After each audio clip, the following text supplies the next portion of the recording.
child or any family member going to a prison to visit their loved one, it's a very difficult thing to do. My sisters really are the reason that I was able to move forward in my life and in my career, and then with my college journey, because I am the first in my family to go to college and the first out of my parents to graduate high school. Like, my grandmother is my reason why for a lot of things in my life. You know, it was very difficult growing up, I must admit. Proverbs took all of that away. What we did, we danced with our mother, we ate lunch with our mother, they called our name and we ran out to our mother. I was like, wow, all this joy. I was like, oh my God. It really changed the dynamic. It changed the feeling that walking into that prison gave me.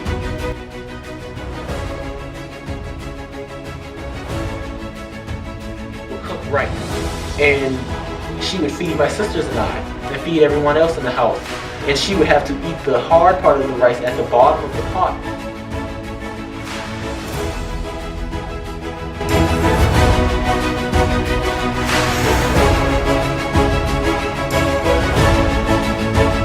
Good morning. I just want to welcome you to another episode of Are You Dancing in the Rain? The intent of this podcast from the very beginning is like a look at situations, look at people who has done really well in breaking through from the situation that they were in, right?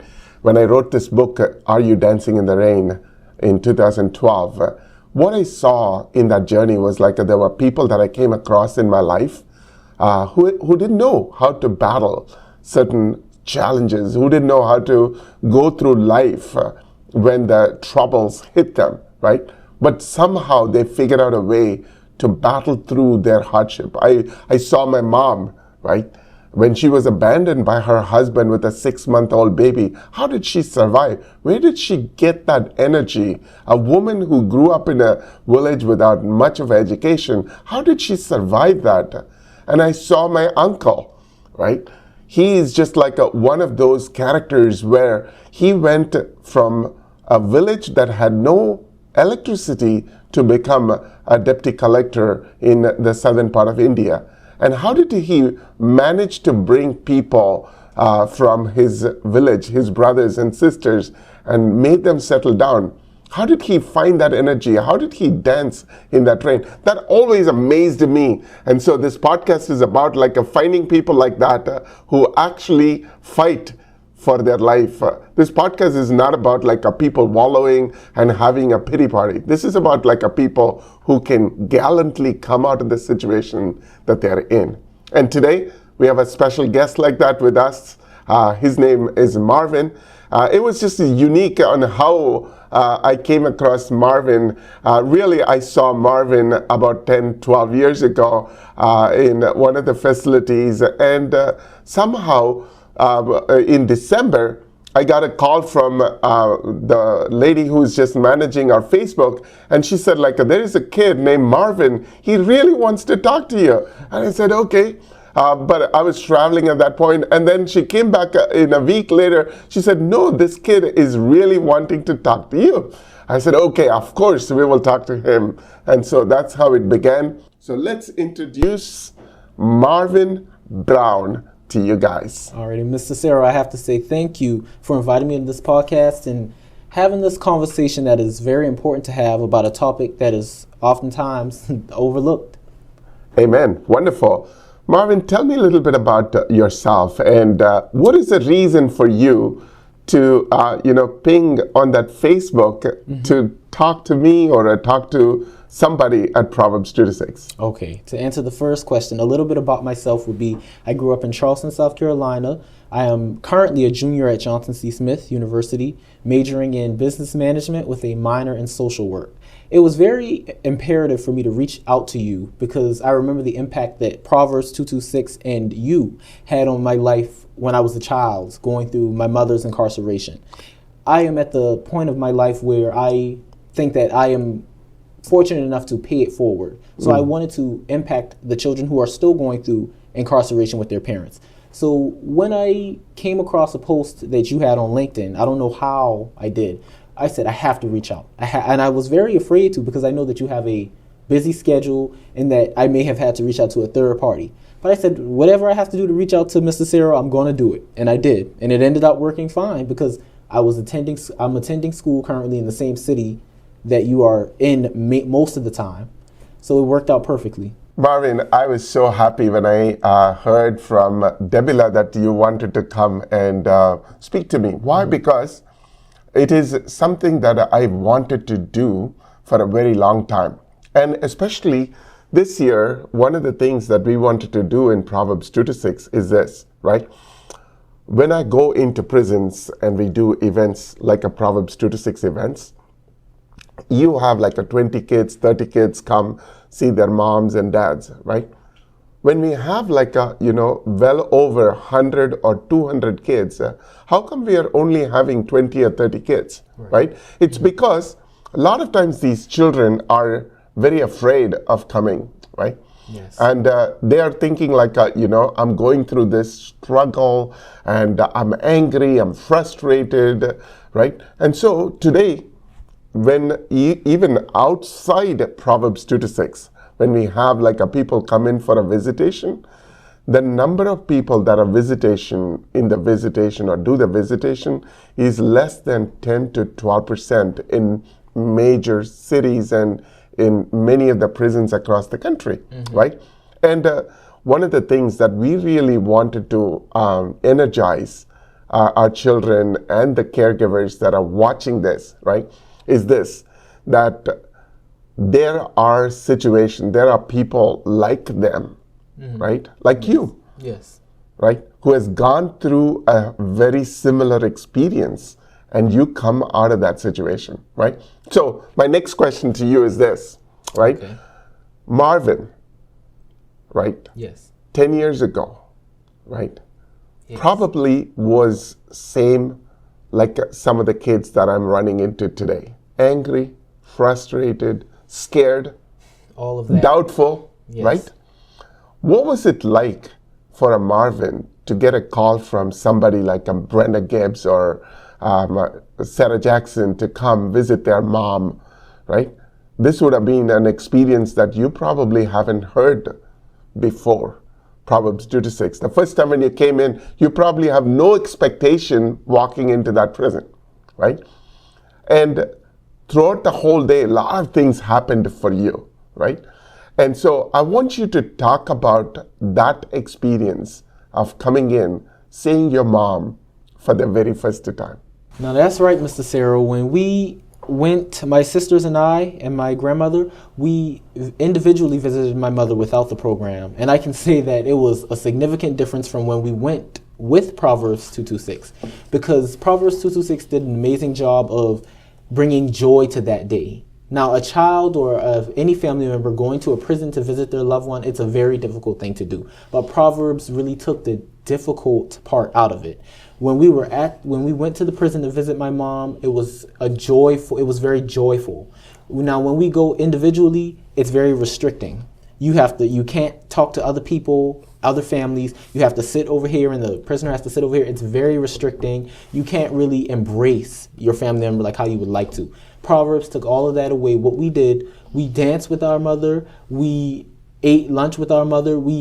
They called our name and we ran out to our mother. I was like, wow, all this joy. I was like, oh my God. It really changed the dynamic. It changed the feeling that walking into that prison gave you. Because I vividly remember and probably will never forget walking into that prison, the many different ones that my mother was in. It was always a very dreadful, very depressing feeling.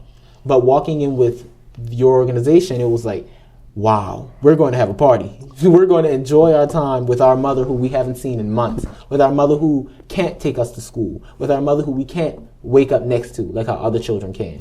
So it was a phenomenal experience, and it was a very obvious difference from when you go with Proverbs and when you go with your family individually. Marvin, that is amazing. I still remember when you walked in that day, right? You were 7 years old, right?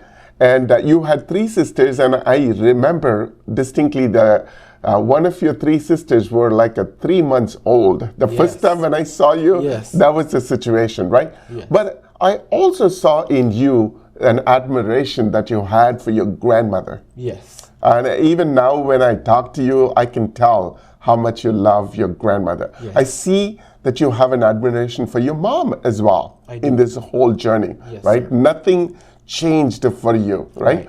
And you also pay so much attention for your sisters. Yes. I still remember the picture that we took during a lunchtime that you and your mom and your sisters standing next to each other. There was such a pride in your face. Yes. And I see that pride not only then, I see that same pride even today. Yes. Right? And so when you walked in there, you talked to your mom, you had like a chance to dance with your mom. And what is so beautiful for me is your admiration that you have for your grandmother and your mother and your sisters. Can you talk to us about what that was like and what is it like for you to see this amazing woman? Because when I look at you, right, you're the only man in that house. Yes, sir. You have first your grandmother, your mother, and you have three sisters. You're growing up with like a 5 women in your life. Talk to us about your relationship with those 5 people that has invested in your life. I always feel, Marvin, that sometimes it's not the elders that are investing in my life. The younger ones, like my mom, is definitely a big deal for me, but my daughter and my son, they invest in my life as well, right? And so talk to me about them. Now, I love that you brought this topic up because it's relevant. So being around 5 women, being around women all the time, and being the only boy, because I was a boy at the time. Now, to speak on the resilience of black women, I am a product of the sacrifice and the struggle of black women. My mother, who may not have made the right choice, but her heart was in the right space. Even though I spent very little time with my mother in my life, my love for her will never die. And people say never, but I can say my love for her will never die because her heart was in the right place, even though what she did was a huge mistake. Moving on to my grandmother, who I have so much admiration for, who I spent most of my time with from the day I was born. She really is the true definition of resilience and sacrifice. Because what she did for my sisters and I, she made sure that we didn't have to struggle. She made sure that we didn't have to do the wrong thing for money. She made sure that she motivated us in the ways that no one motivates her.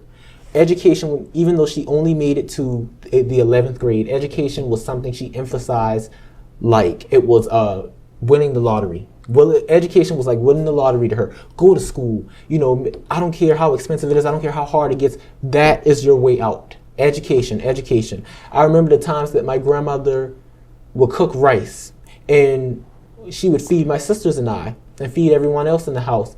And she would have to eat the hard part of the rice at the bottom of the pot just to make sure that everyone else was taken care of. That's the kind of grandmother that I had. And that's why, my grandmother is my reason why for a lot of things in my life. It was very difficult growing up, I must admit, but we handled it with fortitude and with resilience. Being able to be around my grandmother and see her struggle, and I vividly remember those things now that I'm an adult. That's what, my grandmother was my caretaker, by the way. That's what motivates me. Moving on to my aunt, Janessa Sumter, who had us for a year, who was only 25 years old, and she got 4 children. One that was 7, myself, I was the oldest, and then my sisters who were 5, 4, and 3 months old. She was a 25-year-old woman that got the 4 of us, enrolled us in school. She didn't have any children herself. That's another black woman who exhibited and who demonstrated what it is to be resilient and what it is to move forward with fortitude.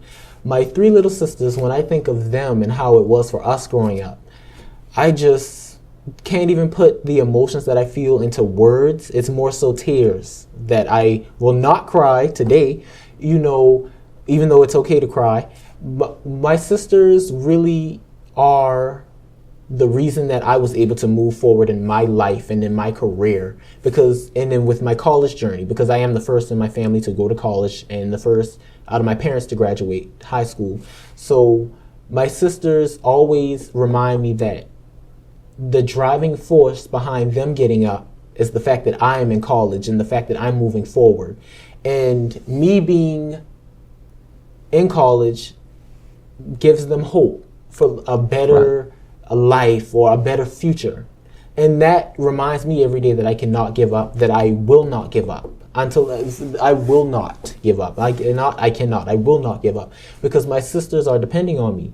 And I am at the point in my life where, I don't, like the little boy Marvin that was in Proverbs, I was so confused and I used to ask, why me? Why me? But now I'm to the point in my life where I know that I went through those things maybe to be that beacon of light for someone else, because so many children are going to go through those things after me. So many children are going through those things now.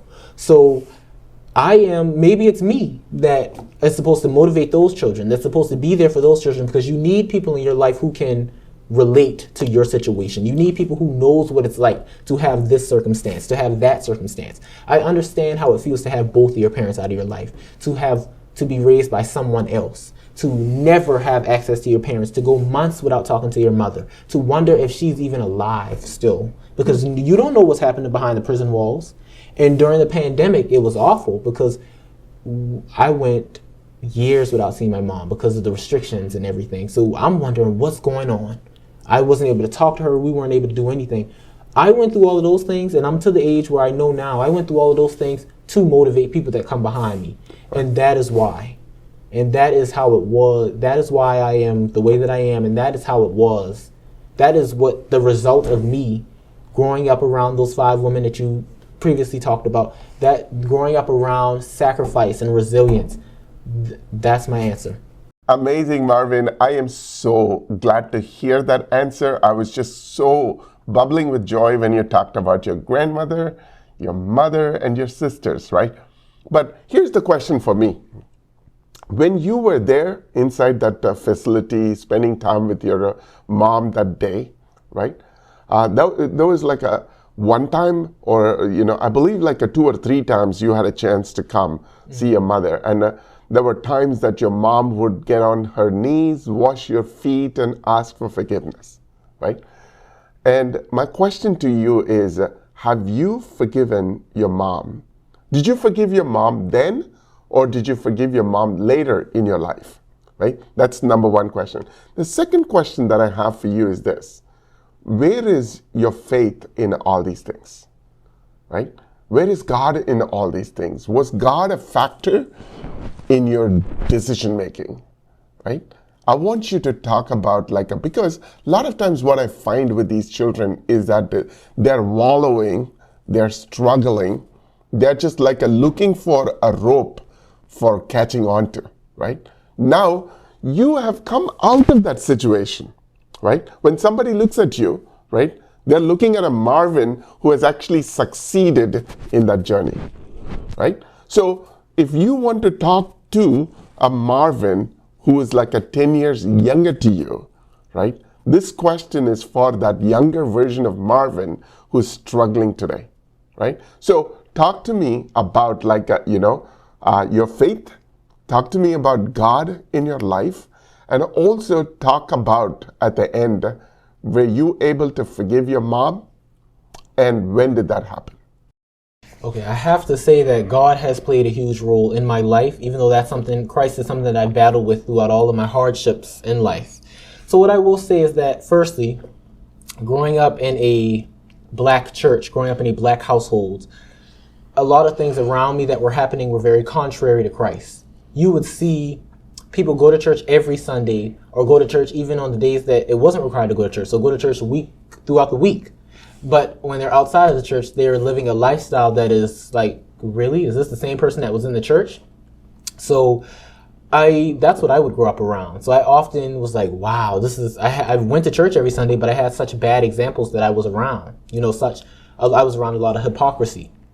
So another really big thing that in the black household, that is said is honor your mother and your father, which we all know, or we all may know, is the 10th commandment. Regardless of what your mother or father does, you should honor them. You should honor them. And that's something I hated hearing as a child, because I was like, wow, my parents have done so much to me. And you mean to tell me that they're right? You mean to tell me that in every situation I'm the wrong one and they're right because they're the mother and the father? So for so many years, with that being a 10th commandment that was thrown in my face, I would call myself not believing in Christ. I would say, that's awful. I hate that rule. I hate it. So in regards to me forgiving my mother, and have I done that? When I was a child, even though I used to go through Proverbs and I used to go and visit my mom, I would say I didn't forgive my mother, because I was still living through all the consequences of what she had done. So I did not forgive her. But later in my life, I realized that I had to forgive her because I had to move on. With my life, I had to go to college. One day I plan to have my own family. I have to move on with, I had to move on with my own life. I couldn't hold on to something that someone did to hurt me, because as my grandfather, Clarence Sumter, would always say, that's dragging dead weight. And you are dragging dead weight, and it's holding you back. You holding back what happened to you when you were 10, and now you're 20, and you're still in the same position you were when you were 10.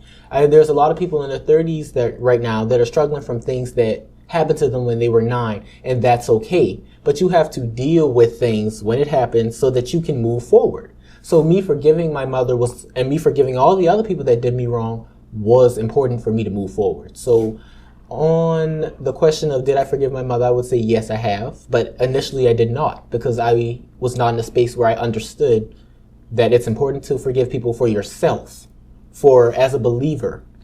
Now, with me giving my life to Christ, I would say the moment that I did that was when I was I was 16 years old, applying to go to colleges and trying to get out of my city. No hate to my city, because Charleston is a beautiful place and a place with a lot of history. But the city of Charleston was not conducive for me. And that's okay. It's okay to be able to say that your hometown is not conducive for you. So it was important for me to leave. And when I was going to colleges, I did not have all the things required. Sometimes schools had application fees. Sometimes I would have to visit schools. And I did not have, my mom was just now getting out of prison, so she was trying to get back to normal. I didn't have my dad to take me to schools to visit. I feel like God put so many people in my life to replace them. So I had my godmother, who I gave her that title. As soon as my mom went to prison, about 2 years after my mom went to prison, I met my godmother. She took me to school. She took me to visit schools, took me to get SAT, ACT prep. That's another thing. ACT, the American College Test. A lot of students from marginalized communities are not privy to the resources to prepare for those tests, because those tests can be difficult, especially if you don't have the resources to prepare for them. And then you don't have the scores to get into the colleges you want. You don't have the scores to get the scholarships you want. It leads to a lot. So other people, I was really informed that God was real when I was going through my process of graduating high school. And I was resourceless, or at least I felt resourceless. But so many people were stepping into my life, replacing my mother and my father, and filling all the voids that I had when I was trying to do better for myself by applying to college. I was already, as a black male growing up in the area that I was growing up in, college is not something that was encouraged. I am from Charleston, South Carolina, as I said plenty times before, a port city. So being a longshoreman was like the number one thing. Oh, you a boy, you're going to be a longshoreman. You're going to go into the military. Going to college, what you doing that for? It took a lot to be the trailblazer, but I felt like that was an important step for me, being the trail. And that's another thing. Going to college with my background was a very hard thing to do. But I feel like God put it in me. You're the person in the family that's going to show the people behind you that this is achievable, regardless of what my circumstances are. So God has shown me that He is, even though I did not believe in Him when I was a kid because of all the things that were happening to me, God has shown me that He is real and He is there.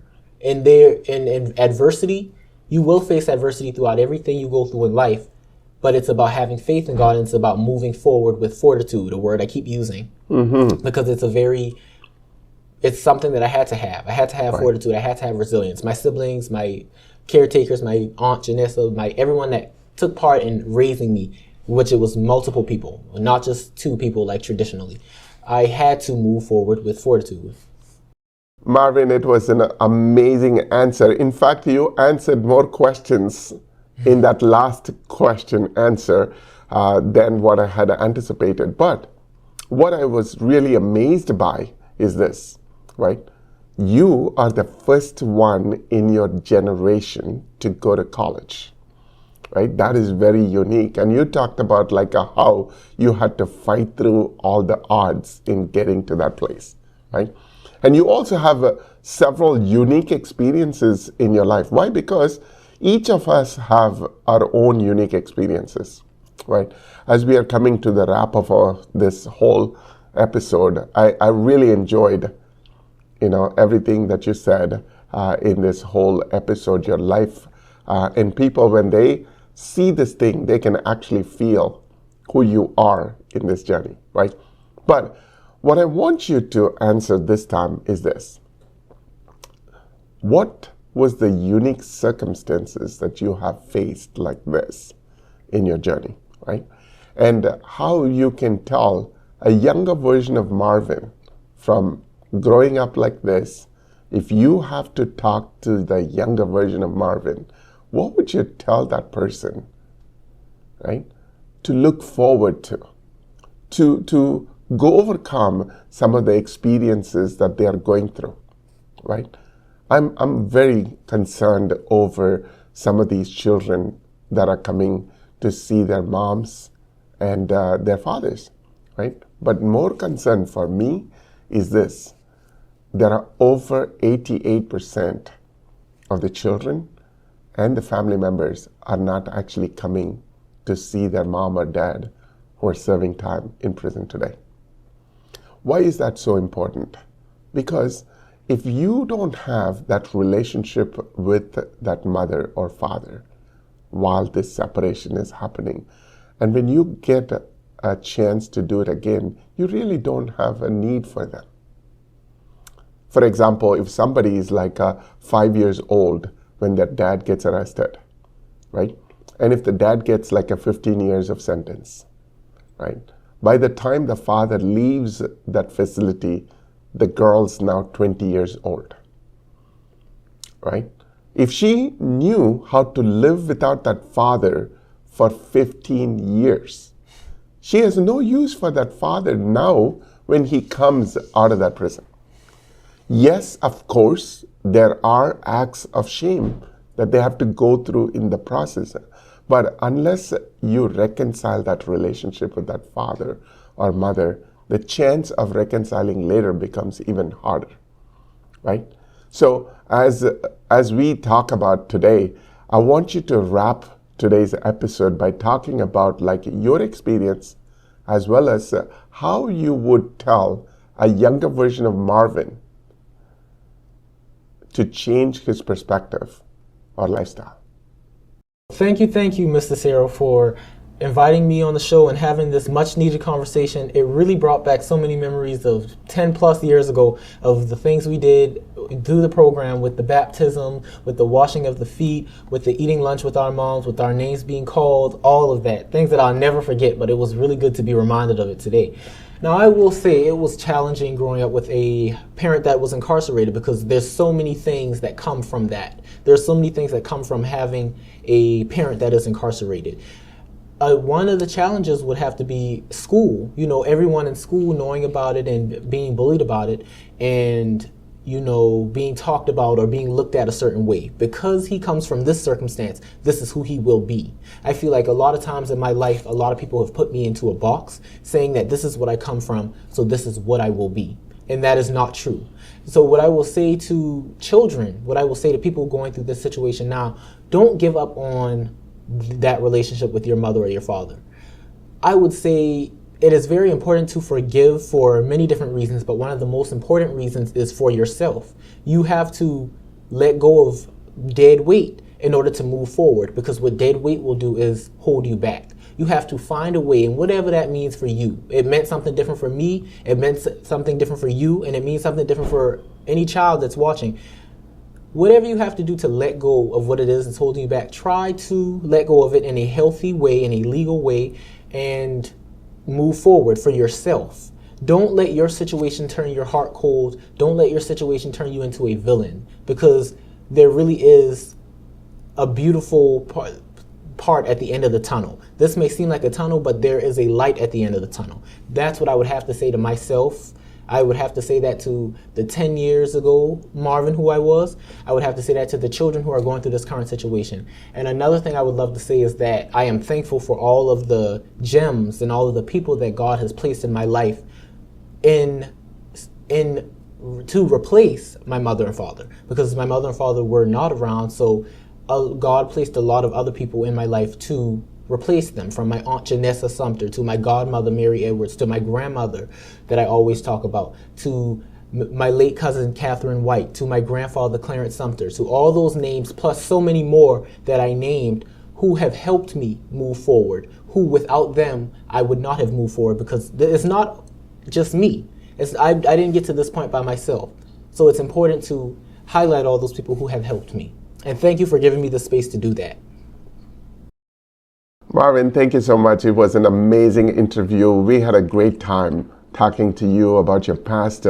I just wanted to say to all the people that are listening to this podcast, the life of Marvin is such a source of inspiration. And also I want to say to all those volunteers who you do countless hours of serving these children and these families, the number of phone calls that you make, you have no idea on the other side how your work, how you do matter for these children. I always think whenever we go into a prison, we always have so many things that go on.